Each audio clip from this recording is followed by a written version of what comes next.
Yes, Mas Aris. Siap Mas Adi. Oke. Berikutnya nih ya, topiknya angkasa lagi. Angkasa lagi boleh. Kita mengangkasa. Mengudara dan mengangkasa. Well, sesuai dengan pusat studi kita. Betul. Ya. Jadi isunya kalau tidak udara, ya angkasa. Ya, angkasa, ya, betul. Dua ini. Mau tanya nih, kita kadang-kadang berpikir ya, negara-negara itu kan sudah bisa punya satelit. Betul. Kita sih punya sih. Punya satelit. Tapi kira-kira pertanyaannya ini ya, bisa nggak sih kita ngeluncurin satelit? Wah, ini pertanyaan menarik nih. Ya. Saya mungkin sedikit cerita sejarah dulu nih terkait dengan perkembangan keantariksaan Indonesia ya. Oke. Karena ternyata kita tuh udah pemain lama Mas. Di Kebijakannya doang, tapi Ya, implementasinya gimana nih? Ya kan? Kita udah mulai kan sejak presiden pertama bahkan ya. Iya Soekarno. betul, isunya memang oke ya. Soekarno itu memang visioner Yes. pada saat itu ya. Betul. Tetapi penerusnya tidak implementatif. Nah, itu dia. Itu berarti masalahnya di keberlanjutannya. di situ kan. Keberlanjutan. Jadi sebenarnya pondasinya itu udah sejak tahun 1960 kan sebetulnya itu. Oke. Lalu 8 dibentuk di 1963 Oke. dan 1976 kita merupakan negara Asia Tenggara pertama yang punya satelit Palapa A1 pada saat itu. Tapi BTW itu satelit bikin sendiri, lu beli? Nah itu kerjasama satelit itu. Kerjasama maksudnya Indonesia bayar, yang sana buat. Itu mungkin sebagai sebuah proyek ini ya, proyek untuk mengglorifikasi bahwasannya kita sudah mampu gitu ya, mungkin pada saat itu ya 1976 itu ya. Dan ternyata di tahun 1985 kita rencananya mau meluncurkan astronot pertama kan. Iya, tapi kan di prank. Nggak jadi. Ya, akhirnya negara jiran ya. Iya, betul. Ternyata Malaysia yang Lebih berhasil dulu, kan? mengirimkan Lebih astronotnya dulu, di oke. situ. Nah, jadi sebetulnya kita pun udah mampu untuk memiliki satelit. Nah, untuk meluncurkan satelit pun dalam skala kecil, kita pun juga roket ya tapi ya. Untuk roket skala kecil itu kita sudah punya tempatnya di Pamengpok, Jawa Barat, punya yang 8 itu. Tapi roket dalam skala sangat kecil sekali. Tapi kalau untuk satelit, kita masih harus bekerja sama dengan negara lain seperti kayak Telkom kemarin menggunakan punyanya SpaceX untuk Garuda 1 tahun 2019. Habis itu juga pernah kita kerjasama dengan Tiongkok untuk meluncurkan satelit kita, lalu juga menggunakan punyanya Rusia Soyuz di situ ya, Iya, oke. dan juga punyanya India pakai ISRO itu pun juga pernah kita di situ. Terus kenapa nggak ngeluncurin sendiri aja ya kita? Nah itu dia, itu juga menjadi sebuah hal yang menarik ya. Kita udah main lama nih, pemain lama istilahnya di keantariksaan, tapi kalau kita belum mandiri untuk meluncurkan dari negara kita sendiri. Nah ternyata usut punya usut, Indonesia tuh udah punya dasar hukumnya, regulasinya yang mengatur terkait dengan rencana pembangunan, istilahnya kalau dalam bahasa Indonesia tuh bandar antariksa. Bandar antariksa. Bandar antariksa. Dan rencananya itu kapan sih? 2040 rencananya tuh. Kira-kira jadi udah 2025, Nah, 15 tahun lagi jadi nggak tuh roket? itu dia, makanya itu jadi perdebatan. Karena perdebatannya itu adalah apa? Jadi itu udah dibuat regulasinya, udah diatur bahwasannya sejak 2017 itu rencana jangka pendeknya di tahun 2020 sudah keluar tuh kandidat lokasi dibangunnya bandar antariksa. Tapi sampai tahun 2023-2024 waktu rapat dengan pendapat dengan DPR itu belum ditentukan antara 3 kandidatnya. Apakah di Pulau Biak, di Morotai atau di Pulau Nias di situ. Nah, kenapa di Biak? Karena ternyata 8 sudah punya 1000 hektar tanah di Pulau Biak. Meskipun yang jadi kontroversinya adalah ternyata tanah tersebut bersinggungan dengan tanah masyarakat adat. Ada hak ulayat tuh di situ. Ya kan? Nah, itu menjadi sebuah Tapi masa sih meluncurkan satelit singgungannya sama masyarakat adat terus nggak jadi? Nah, iya. Itu juga Kan terlalu jauh. ya, betul itu sih. Dan bahkan Biak tuh udah punya nama khusus, namanya adalah Biak Star City, bayangkan. Ya, karena saya dengar-dengar kan kalau untuk Biak Ya. itu memang sudah diincar nih nama zaman Uni Soviet dulu Yes, betul. Jadi Uni Soviet memang waktu kita lagi mesra-mesranya nih, Betul. ya, zaman Soekarno itu memang sudah mengkaji bahwa Biak ini tempat yang paling pas, Pas, ya, betul. untuk kemudian dilakukan peluncuran roket dari sana.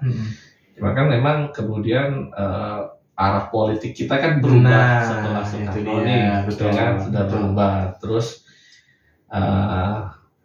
nggak ada kabarnya. Nah, sekarang gimana nih gitu kan? Rencananya akhirnya gimana? Masa regulasinya aja? Kapan ininya? Implementasinya.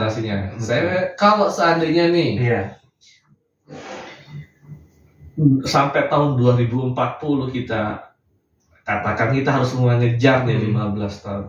Kita bisa sendirian apa butuh negara lain? Yang pasti negara lain. Dan update terbaru untuk saat ini ternyata regulasi tersebut itu sedang di-adjust. Kenapa di-adjust? Karena target-targetnya ternyata tidak tercapai di situ. Oke, jadi pertanyaan saya adalah siapa sih sebenarnya partner yang paling potensial kalau kita meluncurkan roket? Wah, ini pertanyaan politis juga nih ya. Ya, kita mau bebas bebas ya kan. Pro kontra itu biasa. Menurut Mas Yaris, siapa ya secara potensial ya negara itu yang kayaknya jadi deh kalau sama negara ini gitu? Kalau US itu barriernya ada di undang-undang mereka. Jadi ternyata mereka punya undang-undang yang memang menjadi penghalang apabila mereka ingin bekerja sama membangun roket ataupun bandar antariksa di situ, karena mereka berpikiran bahwasannya itu merupakan sensitif teknologi di situ, karena sensitif teknologi bagi mereka kalau bisa jangan sampai di-share ke negara lain. Jadi barrier itu kalau untuk partneran dengan US itu ada di regulasi nasional mereka sendiri di situ. Oke, berarti kita skip ya. Yes, Kita betul. skip ya. Dan sepertinya US pun kayaknya mahal nih kalau mau kerja sama dengan mereka. Oke, kita skip. Nah, berarti kan pilihannya ada Rusia, Cina, India. Betul. Di situ. Kalau Uni Eropa? Uni Eropa pun juga Prancis sendiri yang sudah mandiri meluncurkan roketnya atau satelitnya ke antariksa, itu pun juga masih kurang maksimal atau optimum dibandingkan dengan Rusia ataupun Tiongkok. Nah, sekarang itu sebetulnya trennya tuh lebih kepada India atau Tiongkok. Karena pasti dari segi harga lebih murah, betul di situ. Ya, made in China. Dan kualitas bersanding. Tapi benar berarti ya. Benar ya, berarti kalau kita ini gabung BRICS ya. itu mungkin juga bisa jadi salah satu politik luar negeri Indonesia ya. Iya, berarti kalau pro kontra Indonesia apakah cukup G20? Apakah perlu juga BRICS? Ya, kalau dalam konteks kita di antariksa, kebijakan antariksa kita yang mau menjadi space launching jadi cocok berarti masuk BRICS ini. Nah, itu secara perpolitikan sebenarnya masuk juga ini. Masuk juga di barang. Oke, jadi kalau kita kerucutkan lagi nih, series Cina, Rusia, India, betul. Yang mana sih? Sebenarnya kalau di antara tiga ini Mas Adi, antara Rusia, Cina, dan India. Kalau kita lihat dari pattern politik luar negeri Indonesia saat ini, sepertinya sih lebih mengerucutnya kepada Tiongkok. Tiongkok. Kepada Tiongkok. Meskipun kalau saya pribadi, saya melihat India sepertinya juga nggak kalah saing di situ dibandingkan Tiongkok. Tapi karena dari mulai Presiden Jokowi terus ke Prabowo saat ini, dua presiden ini rutin tuh ke Beijing kan, dibandingkan ke New Delhi, sepertinya lebih ke sana. Tanpa membicarakan isu yang lain nih, Mas Taufik, sebagai closing mungkin saya coba. Berarti bisa nih angkasa ditukar sama laut. Wah, Menarik sih. Bener. Jadi tuh kita lagi nggak mau bahas laut ya, karena bukan ini. Bener. Tapi ada potensi ya. Nah, kalau Gempar juga masa nih. Angkasa ditukar sama laut ya. Jadi kemarin yang rame-rame Nine Dash Line itu. Betul. Ya siapa tahu apakah benar ya kan kompensasinya karena saya dengar-dengar nih ya space stationnya Cina lebih modern nih daripada ISS. Ya kan? Ya. Gara-gara Cina nggak boleh gabung ke ISS.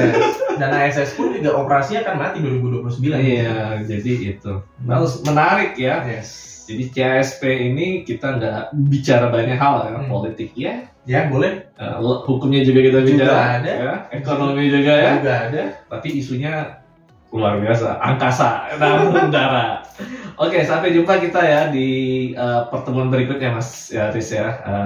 Kita akan membahas seputar ruang udara dan ruang angkasa. Siap. Thank you.